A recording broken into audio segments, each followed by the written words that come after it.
Welcome, everyone, to the program.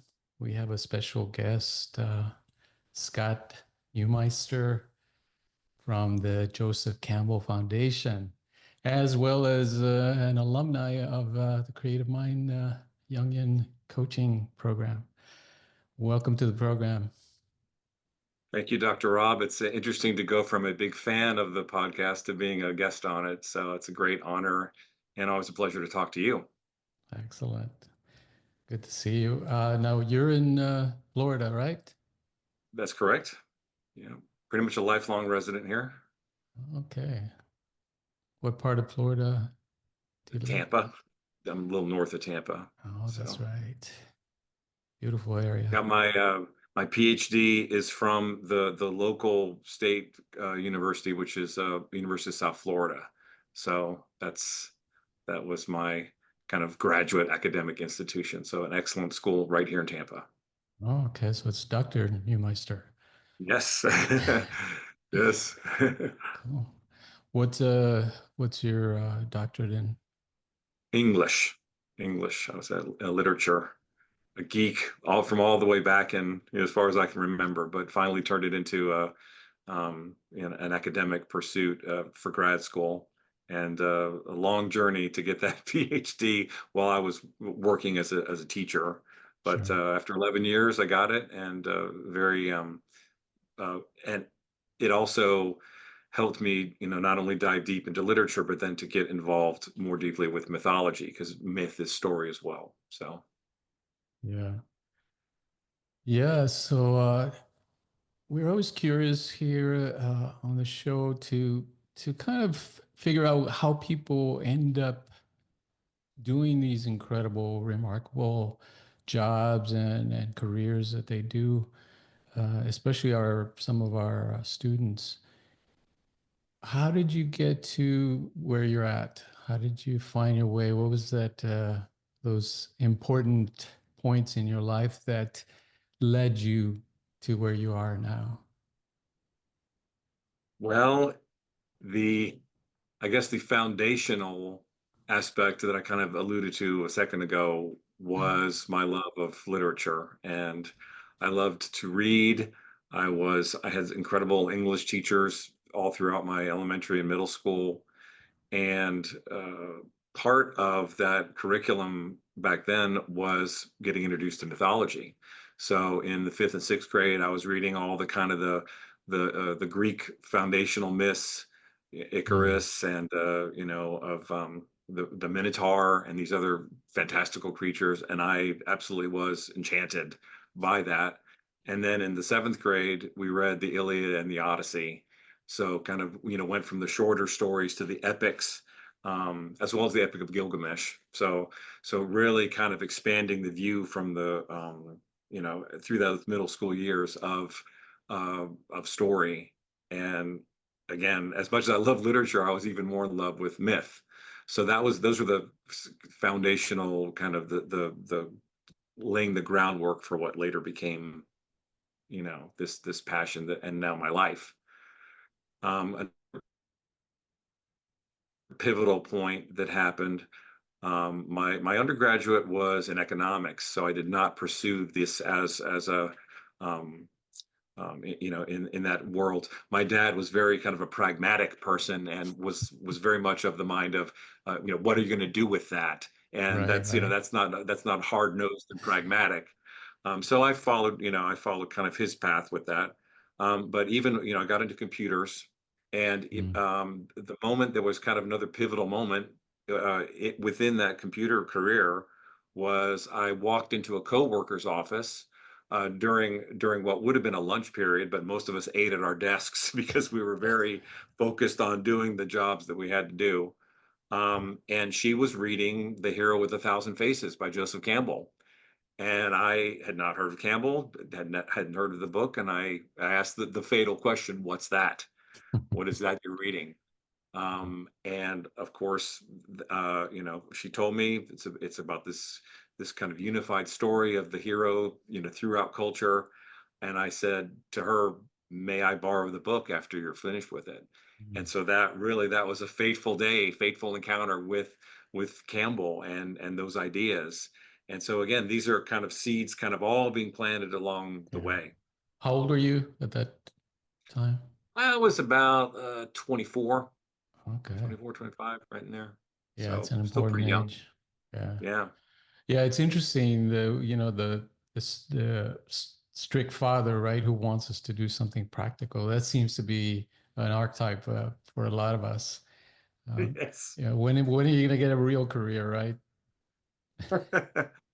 Yes, and I did. I was very much, not only was the undergraduate institute that I went to the one that he went to, not only was the major that I chose, quote unquote, the one that he chose, Mm. but the company and the job that I worked at were also his. So I very much was in the mold of my father for many years, following, some would say in his footsteps, Right. but in some ways following in the prescribed path and mold that he had an idea for me. And how did that play out, the relationship between you and your father and you pursuing your passion? Well, I worked at that company for 15 years. So for 15 years, about his only kind of push beyond already being in the company and rising in the ranks was for me to be in management, because he had been a manager and a director and the vice president and all that kind of upper management, versus the purely technical side of things, which I was doing. Um, and another fateful moment then happened, which was I was a part-time. I was coaching, assisting to coach a swim team. I had been a swimmer when I was young, and was and still had a kind of a passion for the sport and helping, helping young swimmers, train in competitive swimming. And the head coach that I was under at that swim team, I coached there for a couple years, and he turned to me one day and he said, "Why aren't you a teacher?" Mm. He just point blank said, "Why aren't you? You are really excellent as with children, and you really have a way about you that would work well with kids," because he was a teacher as well. And there was another kind of call to adventure, to use a Campbell word, of I had never really kind of considered it as a full time thing. At part time, I was doing it kind of in this coaching mode, but I hadn't considered it. And I thought, well, I'll do that when I retire, because again, I didn't want to disappoint the father. The father at that point, once I'm retired, he'll really have no say because I'll have completed the course as prescribed. Right. However, several years later, the opportunity came up at that company, right at that 15-year point that I was saying, to leave the company with a amount of money. They had a package. They offered a package for people to leave. And I knew that was the moment. I knew that was the time to say, this is where I am going to make the switch in my career. And my father was not pleased. He was not pleased at all. Yeah, I can imagine. Yeah, because you went through the program, I know you did shadow work. Yes. How do you see that period from the perspective of the shadow? Oh wow. That the very much the understanding of what that ego function to survive in the tribe, and really the force and power was really so much in the hands of my father. Not that my mother didn't have some, but he was really the one kind of directing the show in the Mm. family. That my ego, it did its job. Um, and at the time being, it said, rather than rebel against it, just go ahead and toe the line, and be the son that he expects, so you can keep the peace. So that, of course, is the prime setup for shadow, for pushing these things down into the shadow. Um, and so, so much of those things that were expected and brought into the persona aspect of being logical, of not being emotional, of being well, not only career driven, but in that particular career, which highly is computer IT is just completely built on this logic and rationality and Yeah. planning and all these other kind of Very, very kind of left brain. Yeah. yeah, very much. Or in the language of the Greek gods, it was very Apollo or Saturn, Right. very structured, very logical, very yeah. So all those aspects were brought to the front of the persona, and all the aspects of being a feeler and of being, doing things that might not involve logic, that might involve intuition, and these other aspects, all very much buried Mm. in my shadow. So the shadow work really brought forth um, the aspects of, especially with, because there was a lot of perfectionism expected with that, and that Right. industry, as you can imagine, you kind of want perfection in your in computer programs. You don't want suddenly the computer program that is running. Well, we had this a couple of months ago where there was a Microsoft update that suddenly all the airports shut down because the software wasn't functioning properly. And so, in a way, you do want perfection in that industry, in that field.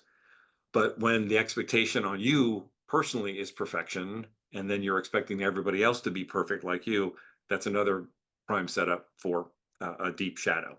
A deep shadow. So all the Right. work I did in the Creative Mind, in that training program where we were doing our own shadow work, unveiled that and brought it to light, and really started to resolve some of the problems I was having in my own life because of that.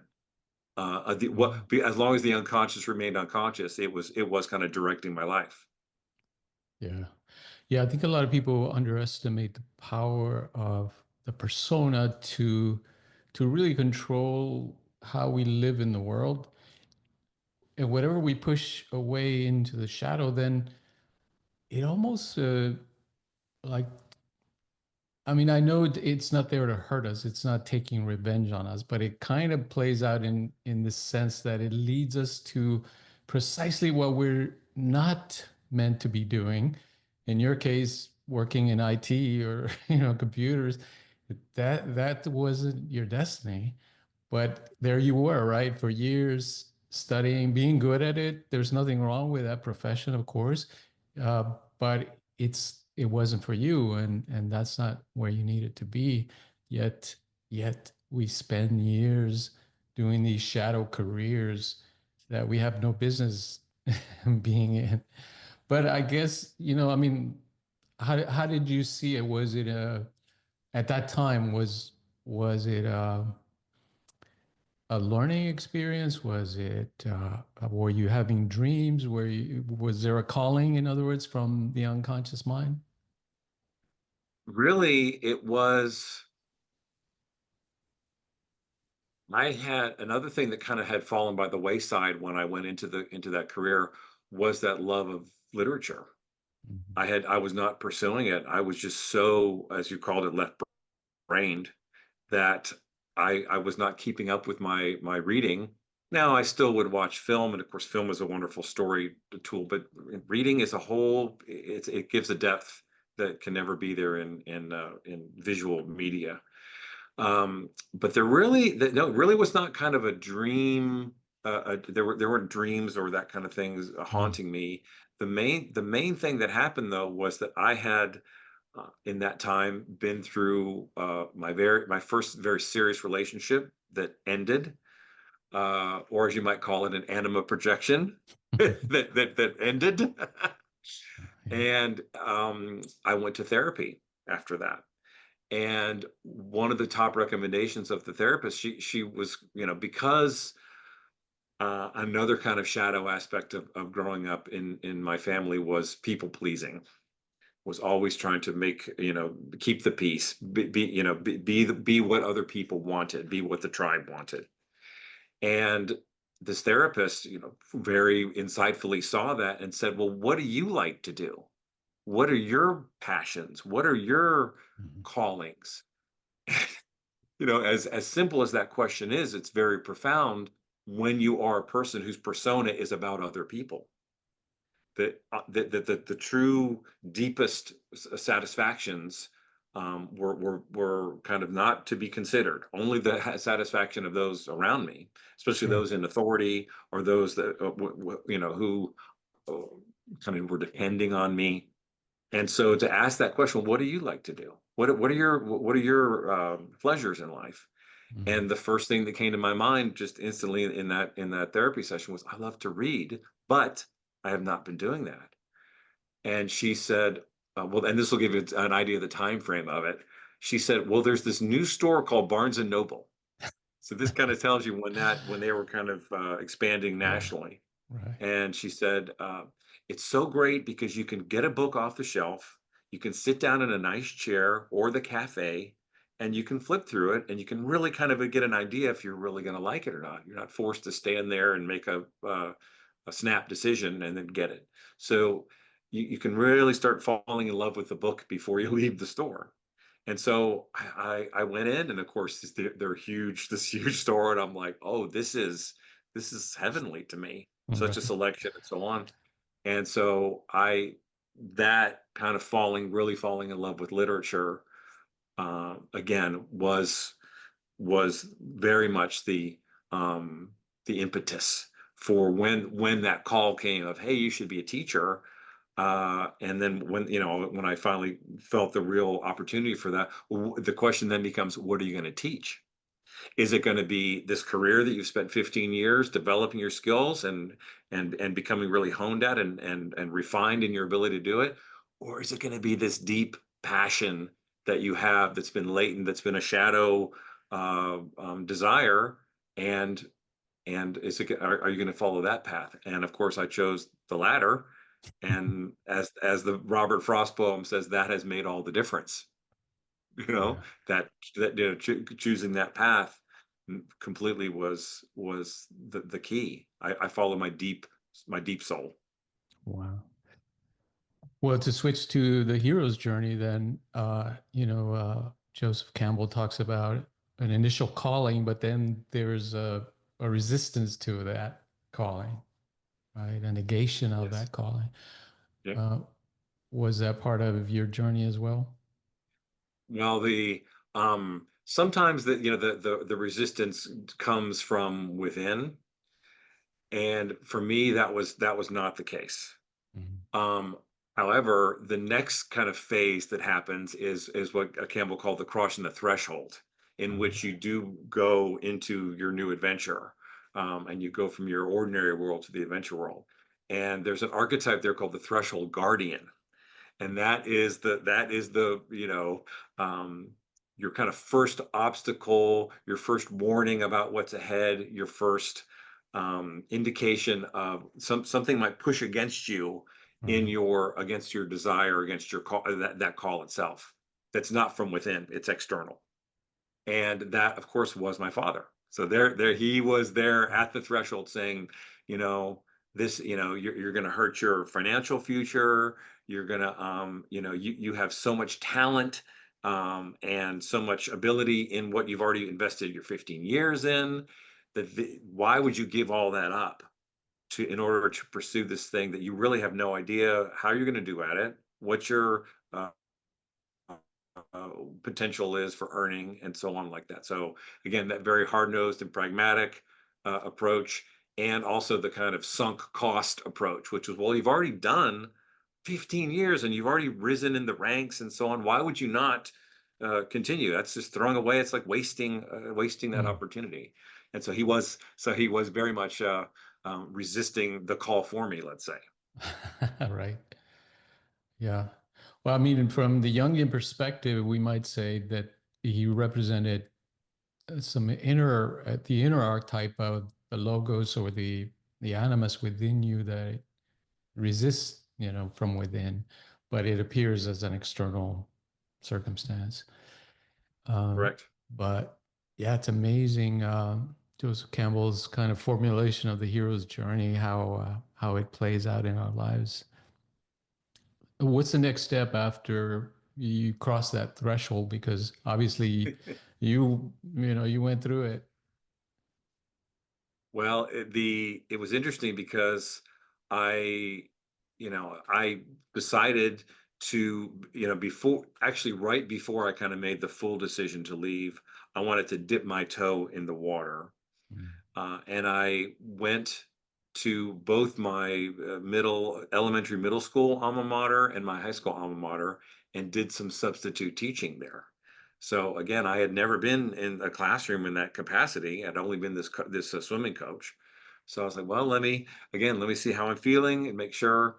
And and as it turned out, I there was a job opening at that middle school level that I had gone to, and when I arrived there, I immediately was put into this seventh grade English teaching position that was teaching the Iliad, the Odyssey, and these very things. So I went right back to Mm. that mythical kind of nursery that I'd been at, that place where I Right. had formed my love of it. And suddenly, and now it's like, oh, not only are you teaching literature, but this mythical component that is your prime directive.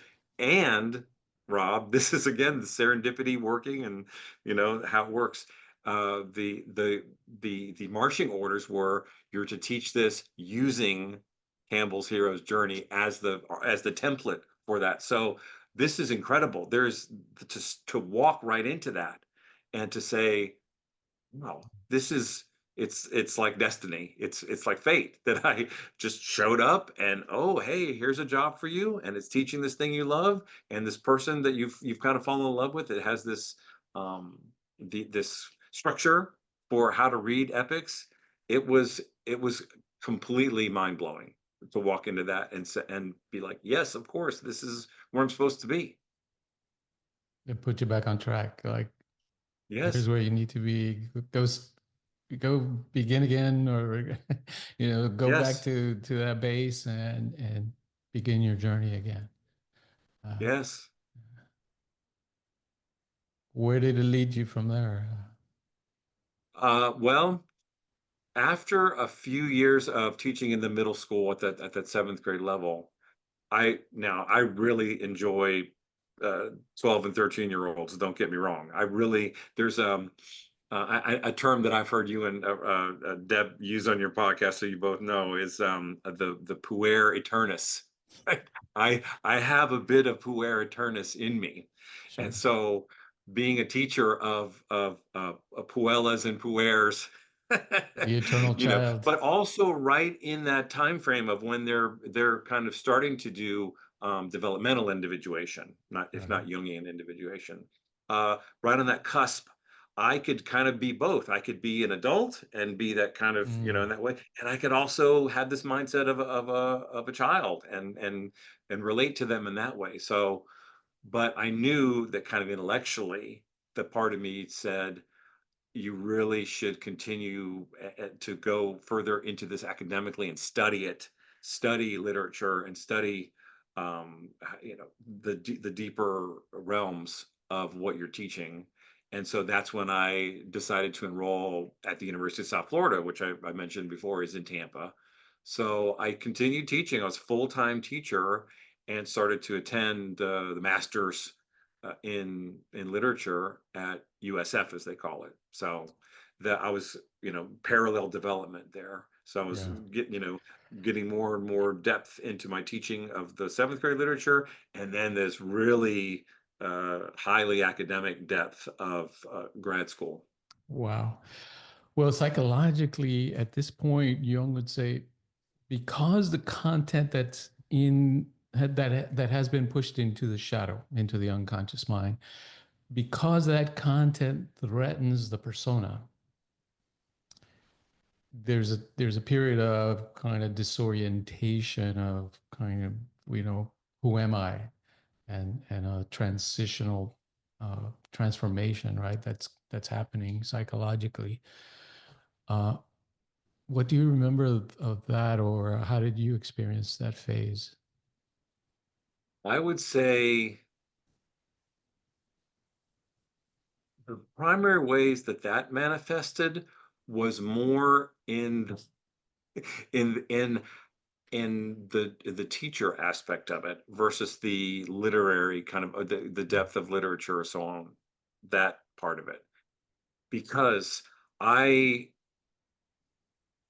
as much as I was trying to conform to my father's expectations, as I said before, the Right. one thing that I was pushing against, as I had mentioned also, was becoming a leader, becoming a manager, becoming a director, Mm. becoming, this kind of managerial. I was very much of, oh, I don't want to have to lead people. Oh, I don't want to have to be in charge. Oh, I'm a great worker. I'll contribute, and but that kind of other, that higher responsibility and the bigger picture of that, and dealing with everybody's personalities. That was a resistance that I had, as much as other parts of my persona were, oh yes, exactly, follow what he did, absolutely, do all this kind of stuff. So Right. it's often a mixed bag of these things that you're accepting or not accepting Hmm. from a parental figure. It's not all or nothing. So suddenly, this kind of, finally, as much as I had done the coaching, the swim coaching thing, this was much more rigorous. This was much more, you, especially because you're with them so much longer, from 8 in the morning till 3 in the afternoon. This is, you're really in a mode of managing and leading these 12-year-olds. And so suddenly it was like, well, now I had to do that part. I was in a complete lost state. And of course, the initial kind of way that I approached it was, what are my role models? And again, that would be my father, which Right. was, this kind of very stern and very authoritarian kind of approach to Mm. it, and maybe threatening, and this kind of thing. And that was, so that part of the struggle between, who am I now? I'm in this position where I'm called upon to maintain order and have Right. Right. goals of curriculum and so on like that. But this thing that I've been resisting all along, that I didn't see myself at all as that kind of, as a leader. Yes, I was being forced to step into that. So that definitely was this kind of back and forth of, who am I in this? What role models other than my father were there? What's my own inner feeling about it? And that, I I learned, honestly, just as much from the students that I was interacting with as I did from my own kind of contemplation about it. So that it's funny, because if I went back and asked some of those students I had in the early days, like, oh, what did you think about me as a teacher? They might have some moments where they pointed out, well, you were, you might have been a little more harsh, or a little more kind of, again, Apollonian or Saturnine, leaning into that kind of world versus other modes of being uh, a teacher, which again, this kind of aspects of management and leadership. In the hero's journey, there's these tests, trials, right, that Mm, we have to go through. yes. What can you share about your tests? I mean, this aspect that I'm saying to you right now is, that really was the hardest test, was really finding well, I mean, it was integration before I knew what integration was. That's really what that's about. It's like, what, so I've got these aspects of persona, I've got these aspects of shadow that I didn't know, and then suddenly these are coming into the crucible of this calling. I knew the calling was right. I'm like, this is where I'm supposed to be. This is where the passion is. This is what I'm supposed to do. However, these kind of day-to-day details of, how do I keep people on task? And do I need to keep them on task the whole time? When can I let them go? When can I not have them on task? And that kind of, the experiment that was happening every day of, how to play it with all of the factors that are kind of expected of that, but also emerge as it being very grounded and very authentic from me, rather than I'm just following the patterns that I knew, or I'm experimenting with something that I don't believe in, but I'm giving it a shot. Those kind of, um, uh, um, struggles with basic. I mean, the root of it is how to be an authority without being an authoritarian. Yeah. That Yeah. that real that honestly, Rob, was the biggest trials, and the road of trials and tests was how to fill that position Mhm. that I was, well, scared of, um, because my example of somebody in power in my home was not one I really wanted to follow.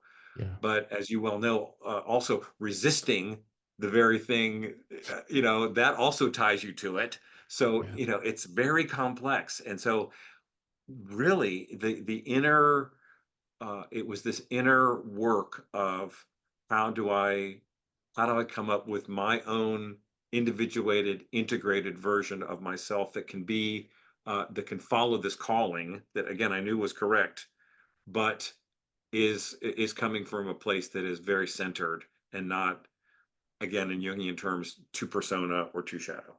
How to integrate those two things and Yeah. make it feel real. And I feel like as I started to do it, to become that, the classroom changed. I mean, this is classic, as you well know, with your clients and students and so on like that. That once you start doing inner work, somehow the outer world starts changing around you. Those you're in a relationship, especially, and I'm in every year.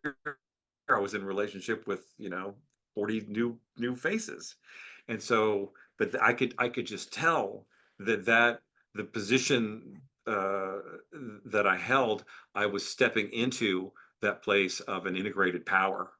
But again, this was all before even knowing what shadow work was, or Right. really, again, encountering it via CreativeMind. But it was happening naturally. It was happening organically in this situation of me saying, how do I become the teacher that I'm meant to be? How do I step into this role that is absolutely a know is the calling, but I need to figure out how to make it work. So that was the real trials and test, was that how do I step into it? How do I Amazing. embody it? Yeah. Yeah. I'd love to continue along this path, but I also wanted to ask you about the myth of the Odyssey, because I know Mm, you were teaching that, and you're pretty much an expert on it because you've had to teach it, and it's the best way to learn something is to teach it. Uh, what insights have you gotten as you've grown and studied deeper into mythology and Joseph Campbell's work about that myth? What has it taught you? What has it revealed to you? mm. Well, the deepest understanding, and Campbell does talk about this, but as I had read it, as you were saying, I was reading it every single year for the 10 years I was teaching in the middle school. And so every year going deeper and deeper and deeper and just soaking in the themes of it. The deepest thing that I was getting out of it was, here's a guy that he's a king. He's an incredible warrior, very kind of successful in life, and he really kind of had it all going on. He never really, he had some bumps in the road before the time frame of the Odyssey, but he was managing it just fine, and always in this position of being centered and powerful. And then suddenly, he is trying to get home and everything is going against him. All Mhm. these forces are pitted against him. All, whether it's mythological forces or natural forces or power structures in foreign kingdoms and so on. So he that story of going from, again, persona, which is king, ruler, archetype, right, Mhm. to suddenly, oh, you are not that at all. You are not the king or the warrior, or that you are in positions of lowliness, and your power as a single human being cannot stand against these divine, supernatural, super powerful creatures, and other things he's encountering, where it's just him against overwhelming odds. So it's again this it's the journey of going into his shadow, which is, no, I'm not in control, I'm not all powerful, I'm not what my life has all been about up to that point. So it's him, if I can borrow a term here, him using the one thing about Odysseus is he is very clever.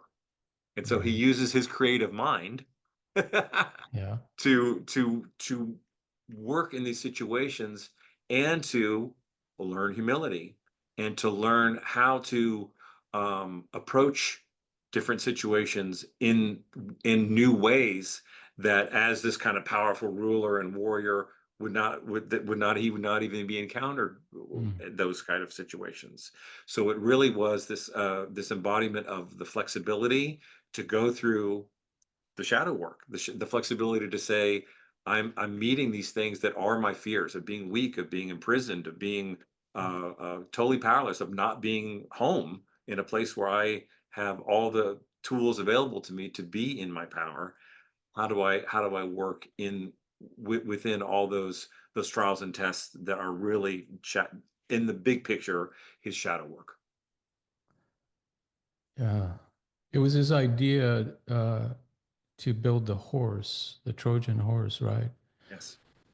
I always thought of that as a definitely a trickster move there. Oh, yes. Yes. And again, he that's really his kind of saving grace, is his flexible mind and his trickster mind, because the one of the aspects of the trickster, and I know that very recently you had a podcast about that, and you've had some in the past too, but one of the aspects of it that I really like is this ability um to say, um to have that there's a system that I'm up against, that given the current power that I have, I cannot face it. I cannot handle it. What is another way that's beyond my mindset currently, beyond my paradigm currently, to approach that situation to have a different result? What now, of course, when I say one of my favorite parts of the Odyssey, it's pretty much, I could say that about the whole Odyssey, but one of my favorite parts is the his encounter with the Cyclops. He gets trapped inside the cave with the Cyclops, giant one-eyed, creature. So the stone of this cave, only the Cyclops can move. He and the men that are with him inside, they're physically unable to get out of this cave. They can't use brute force. So again, he has to go into the trickster mode to say, well, if we can't force it open, what other methodology can we have? So that trickster aspect of him is very much about, how do we achieve what we need to, but go beyond our mindset, go beyond our paradigm, go outside of the normal way of thinking, which again is so much caught up in your preferred archetypes, so much caught up in your preferred habituated persona ways of being.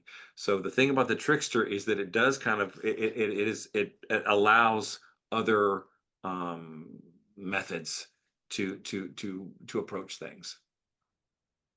Yeah, it definitely brings in creativity into the situation. You know, the big picture, of course, is he's trying to get back home, right? It's a journey of uh, return, like the movie that's coming up pretty soon. That's the name of it. This return, and of course, he's returning to Penelope, his wife, and in his kingdom. In Jungian terms, of course, this is the integration of the anima back to soul. But in his journey back, he's there's a couple islands where there are feminine principles that he has to encounter. What can you tell us about that? Those experiences that are kind of the trials for him in relationship to the anima, and of course you mentioned a relationship in your past that ended, if you can, or whatever parts you can share about that. How do you see that integrated into your own hero's journey? Mm. Well, the story of the Trojan War started with the what's called the Judgment of Paris, which is basically a beauty contest where Paris, who's a prince of Troy, is it's forced upon him to make a decision about who is the most beautiful goddess between Hera and Athena and Aphrodite. And so, of course, he chooses Aphrodite, and that kind of precipitates the events of the Trojan War. So this aspect of those three goddesses is still resonating in the story of um, Odysseus coming home. Now, because he is a man of mind and strategy, his kind of primary goddess of those three is Athena. So she kind of is his main patroness. However, it's interesting that for so much of this journey home, she is not present at all. So she kind of abandons him. So probably because again, he's always been the strategy guy. He's always kind of had that mindset. So it's one thing to have your patron or patroness be exactly like you, but the journey in deep into yourself is to figure out what's not like you. So Mhm. that's kind of the trick of it. And so the two aspects, the two other aspects that would be there are Hera, who's the queen of the gods, Zeus's wife, and Aphrodite, again, goddess of love and beauty. So this the two goddesses that he encounters along the way are Circe and uh, Calypso. Circe and Calypso. And Campbell kind of brilliantly said, well, Circe, it really represents the Hera aspect because she is a ruler of her island. She is that kind of female power figure. And Calypso, technically also kind of on her own island, but not nowhere. She's not in that Hera energy. She's in the Aphrodite energy, which is far more that into the sexual and beauty aspect. So symbolically, Odysseus has to integrate, and of course, in the book in the Odyssey, physically integrates with these two goddesses. And it's never really even again questioned whether he's being unfaithful to his wife because again he knows that that is his ultimate expression of anima, but he must integrate these other aspects because he's been so again the persona is Athena, the shadow is Aphrodite and Hera. So he has to spend time with these two kind of representatives of that before he can return uh, home. And it's funny because the minute he steps foot on his home island, uh, there Athena is again. So she's been absent this whole time, kind of working in the background, but never face to face with him, never whatever. So she stays out of the picture until he's ready for the final integration and the return to his wife. So isn't that interesting? Isn't that interesting? Amazing, amazing.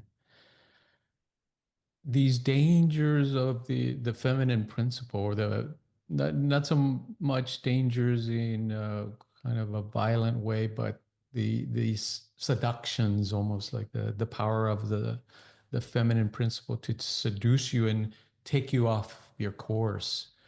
This seems to be interwoven in the theme of him returning back home. Um, Yes. is how do you see that reflected in our individuation process? I think that it really is. I mean, again, this is the Odyssey is written from this male perspective, and so if you want to kind of flip it for the anima to the animus, that's totally doable as well. Sure. So if I speak about it in this term, it is changeable given the individual. But it really is, as I was saying in this kind of Campbell's reading of the Odyssey, it really is this part of what is it that is within us these latent qualities within us that need to be integrated. I mean, it's again very basically it's shadow and integration stuff.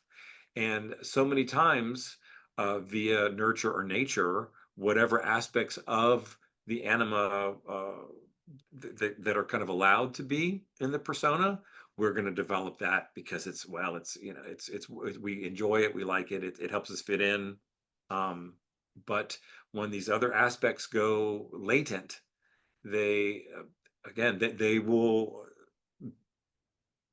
start popping up in ways that you don't want them to pop up. They will start showing that they need attention. They will start tugging on you. And so some of this danger aspect that you're talking about is this, it really, even though it kind of plays out in myth as maybe it is physical danger. Because Circe, the one that I mentioned before, she has already turned Odysseus's men and threatens to turn him into animals. Right. Right. So there is a threat to his kind of autonomy and his, his identity, from her. So yes, but all of that is to say that, the non-integration is really the threat. Right. The continuing to have it in the shadow is really the threat. So, all of this you have to read super metaphorically and symbolically. You cannot really look at it as real. This is really, and again, this story, real women, or real, this is what I have to look out for in my life externally. Yeah. It's more, these are symbolic ways of reading what's going on with the Mm. internal world. Now, you studied the mythology and English and or literature. Uh, what's your sense of how did the ancient Greeks and other people use these stories and these myths for their own benefit, for their own individuation? Mm. Well, um, again, I'm kind of leaning on Campbell because he's kind of my main guru for the understanding of myth. He talks about the four functions of myth. And if I can go over them very briefly, the first function of myth Please. is to put you in relationship to mystery. We live in this mysterious thing called the universe that we are trying to figure out, and yet it seems so, unsurmountable. Yeah. What it means, what we're supposed to do, how it operates. And so that the first function is to say, yes, these forces that are out there that are so huge, again, and that operate within us and outside of us, there, there's something about that. There is a story to it. There's a narrative to it. So that's the first function. Um, the second function is, the well, I might be getting them out of order. Is Hmm. the it's putting, it's the cosmological, and that one is that, well, how did in this mysterious place, how did things come to be? How these are What are the origin stories? So the first Right. way of kind of, trying to get in relation to it is understanding where it came from. We all love to know the origin story. So that's the second function. A lot of creation myths and things like that. The third one is this kind of, um, communal function, in that myths are of a community, of a society, of a culture, and they kind of help, form the ideas of the culture into the stories. So, like the American, is myth, like the Yeah. cowboy myth, let's say.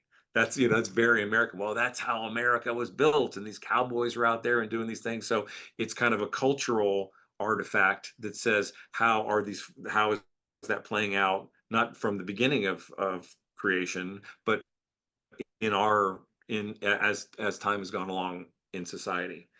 And then the final function is the one that you and I are the most interested in, and that's the psychological function. And that is to say, all of these archetypal situations and figures are all within you, and Mhm. they represent aspects of your inner, pantheon, your your inner theological makeup, you know. And so all of those are going on at the same time whenever you read a myth. And so the you know that fourth function is going, well, they're all going on whether you know them or not. Whether, when you hear a story and you just hear it and you like it, all of that might be going on at the same time and you not really be aware of it. But here's the thing, especially with uh, the Greeks in Rome, and Indian as well. But when you see these kind of divine figures, these gods and goddesses acting in very kind of human ways, you really, that again, you're really merging with that. That's kind of an initial merging with the divine. That's this way to say the divine is in Mm. you and you are in the divine. So you say, oh, Zeus is, Zeus is acting this way. Jealous Hera is and jealous yeah. or whatever. Oh, wait, I'm jealous too, or I want to be in Mm. power too, or so it's this reflectiveness of the quality, which, yes, it is in us as humans, but it also is this incredibly powerful and mysterious thing that's going on. Why do I feel the need to be in power? Why do I feel love, this incredible force? So all those aspects, the fact that they're showing up in these super, super powerful ways in stories, that pulls you into this that in and of itself is pulling into relationship with the divine, with the transcendent. That make sense? Beautiful. Um, which brings me to the current era. What Hmm. are we still creatures of myth? Do we still need these myths? What's going on now with the AI, with technology, with us stealing these powers from the gods, in essence? Yes. Well, it's funny that that, because that reference is, of course, to Prometheus, one of the great Greek origin myths, the creation of humankind, and Prometheus, saying, well, these people need an energy source, and that energy has to come from somewhere, so let's get it from the gods. So, I here's uh, the short version of the answer. That is, the archetypes that are underlying all of this, they can operate in, they're operating in any kind of story. Doesn't matter. It can be the story in the front page news today. So a quote factual story, as factual as it can be. It can operate in just a story that you buy in a bookstore, whether it's kind of a dime store novel, or it's like a great classic, like something that literary, it's very much more literary. It can operate in fairy tales, but once you get into this world of fairy tales and fantasy and somewhat in science fiction, but you're going beyond the realms of quote everyday experience into things that are beyond that. And then, of course, you have these mythic stories with these incredibly powerful beings. It doesn't matter how kind of based in reality versus these super, the realm of myth, which just seems almost like an entirely different, numinous is the word I like to use with that. I love that quality to it. They all are manifestation of archetype. It's just that something about myth, and the way it conveys those archetypes, it really takes us to a different place. It really is the closest to connecting us, like Campbell was saying, to that mystery, to this thing of the divine is in us and we're in the divine. Now, when we see stories that are just kind of read stories or watch movies or whatever that are more based in reality, we can say, oh, that character, I see myself in them and them in me. That's one thing, but they're still very kind of grounded in humanness. But the minute we see it with these immortals, with these figures that seem so transcendent to us, the minute we see that archetypal resonance, that there's something very special about that, and we crave that very much. Mm. We don't want to just only be kind of seen as only human and only Mm. fallible and only weak and only that. There's some aspect that we want projected into this incredible powers, and that again, like for example, like these superhero movies that have come out recently, very much are in that mode of myth, we're in that kind of mythic realm. Yes, they humanize them and they're funny and they have quirks about them too, but this idea of somehow we can transcend and be larger than what we are. That's really the pull of that mythic um, uh, paradigm on us. It Yeah. still pulls on us. We want something of that fantasy to say we can't just get stuck in the reality as we see it. We need something beyond that. Yeah. And so that when the archetypes are playing there, it kind of it gives us it jazzes us. It gives us it energizes us in ways that just common stories don't do as much. And poetry is another kind of way that happens. Poetic language is very much in that realm of it's very different. It has its own quality to it. So when you read poetry, that also can kind of tap Mm. into mythic and those type of realms because it is so different. So I think we'll always crave something beyond. And so myth, whether ancient or something that's kind of newly made up, will always resonate. Yeah. And ritual as well, right? Joseph Campbell talks about ritual in a powerful way. Uh, so there's this gray area between the arts and mythology, as well as religion, right? Vivekananda says all religions have a philosophy, a ritual, and a mythology, and so it Hmm. seems to be a central component of the religious human experience. Now, we cannot create myths, or can we? What does Joseph Campbell say? No. No, they arise spontaneously just as dreams do. Mm. They come out of the collective unconscious. So we can as authors do, like we're talking about Marvel or whatever, they can take these things that are arising and frame them and do things like that and make stories that resonate. But true myth cannot be directed. It is a natural phenomenon, just like a dream. Yeah, yeah, amazing. So, how do you see AI and let's say CRISPR, these kind of genetic engineering, these powers that are really unprecedented in human history? Now we're getting to that threshold where we will have godlike powers in many, many ways. Um, is this a special period, uh, or is it the same? Were these ancient myths kind of preparing us for what was coming up, or how do you see Mm. that junction in our time? Well, it's kind of a two kind of intersecting things are going on there. One is this kind of Jungian principle of balance. The psyche, it, it always is seeking balance. Even though, again, there's this fight between, with the ego being there, and oh, we're going to have this in the persona and this in the shadow, and so, but it's still it's those two separate things are longing for reunion. They want to get together, and Mm. again, deeper than that, the or animus, and then the collective unconscious. So and dreams, as we were just talking about, those are the psyche, another way that the psyche is trying to balance. So something about that, and of course, the universe tries to seek balance too. It's always in that kind of natural mode. So we're just kind of following the way of the universe, from which we emerge. So at the same time, I think of the myth of Arachne.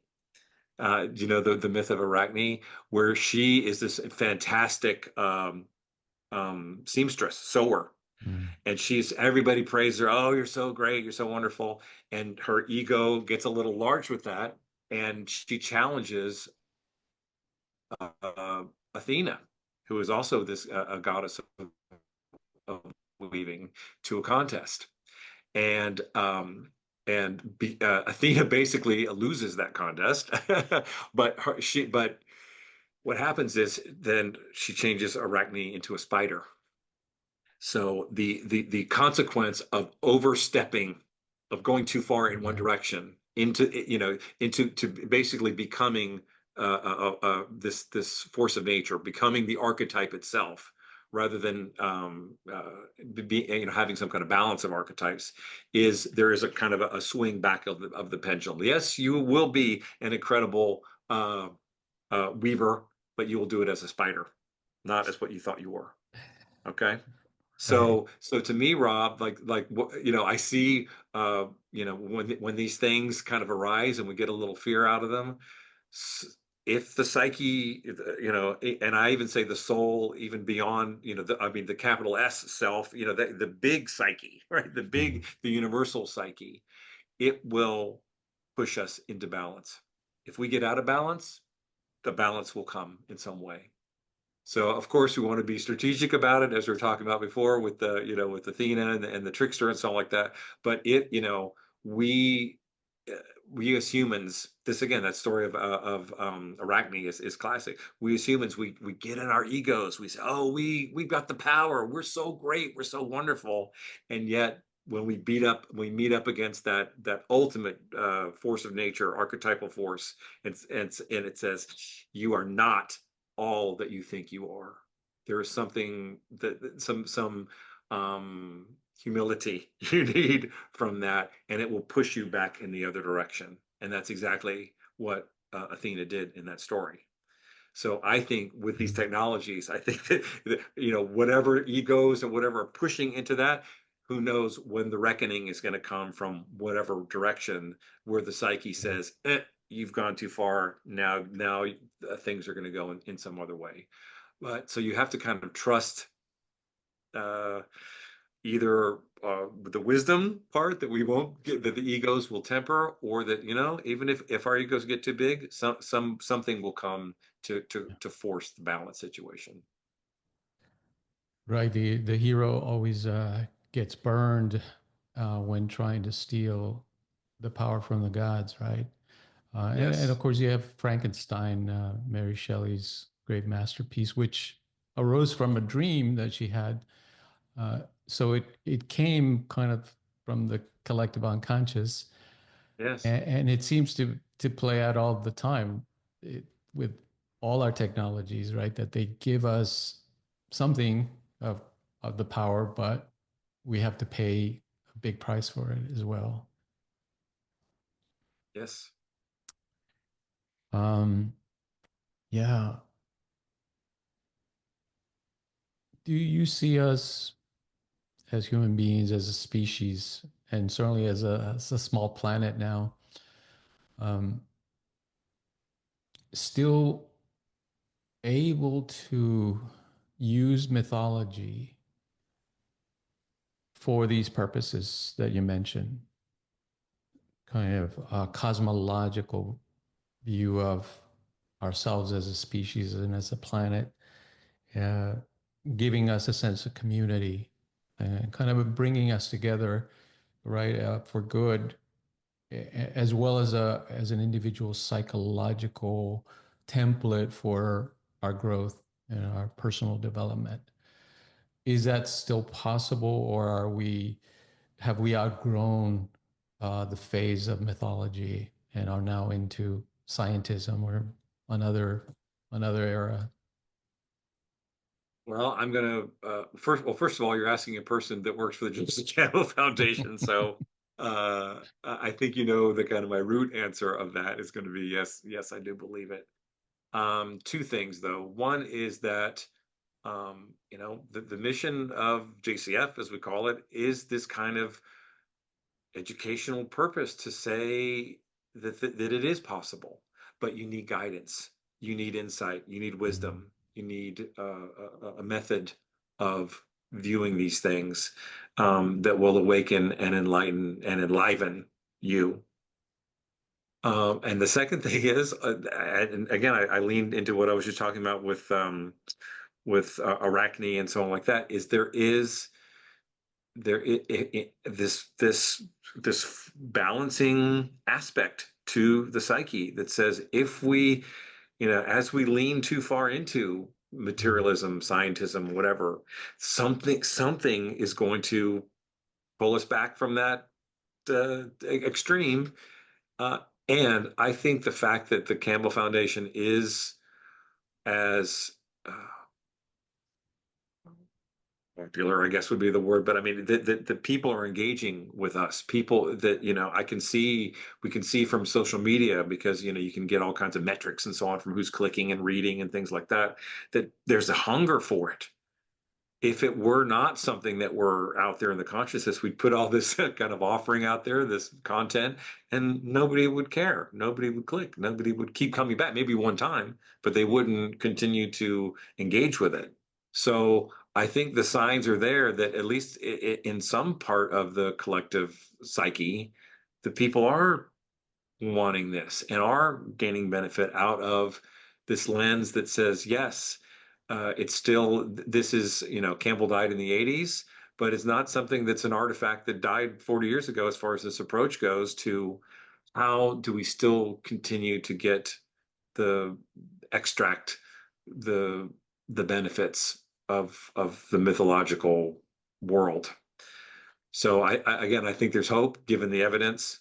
And I also think that that this kind of belief in, Jung's idea of the psyche is always wanting to balance. And again, as I mentioned earlier, the dreams are a part of that, and we do, the part of the function of dream is for balance. And so, as Campbell said, myth and dream come from the same place. So we that longing for that is so natural, very natural. But whether it's dream interpretation or myth interpretation, that you got to have guides. You got to have thought leaders, people to Mhm. say, here's how we unfold this, here's how it's practical and applicable now, and hopefully me and my team are just a part of that going on in the world right now. Yeah. Yeah, it's amazing work that you guys are doing. We totally support your work. And yeah, for those people that haven't heard about the Joseph Campbell Foundation, is it related to Pacifica? We often work in joint programs with them. In fact, we just there was a the Pacific Extension, which is kind of an enrichment adult education. It's not related to their kind of graduate classes that they teach there.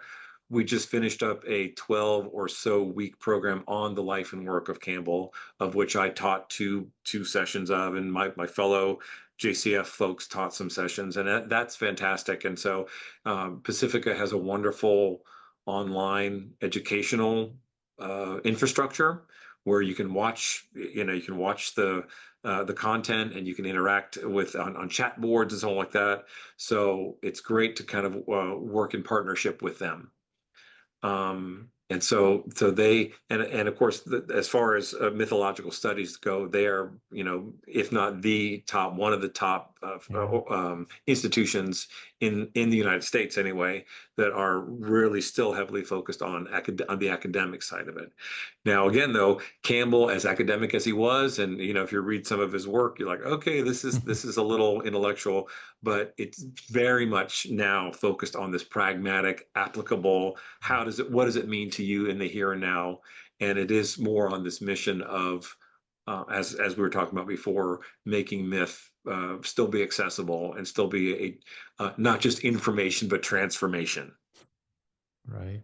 Yeah. Well, we'll definitely post some of the links for those people that are interested in accessing your organization. Thank you. Yeah. I mean, I could continue for hours, but please come back sometime and let's continue these beautiful conversations on mythology. We really appreciate it, Scott. Thank you so much for your work. Keep up the good work. If there's anything we can do for you, let us know. And come back and see us soon. Thank you, Robin. Thank you for CreativeMind and the program that, again, I went through and was transformative to me and underpins all my work now with myth and beyond. Beautiful. Love it. Stay well and All see right. you soon. Thank you.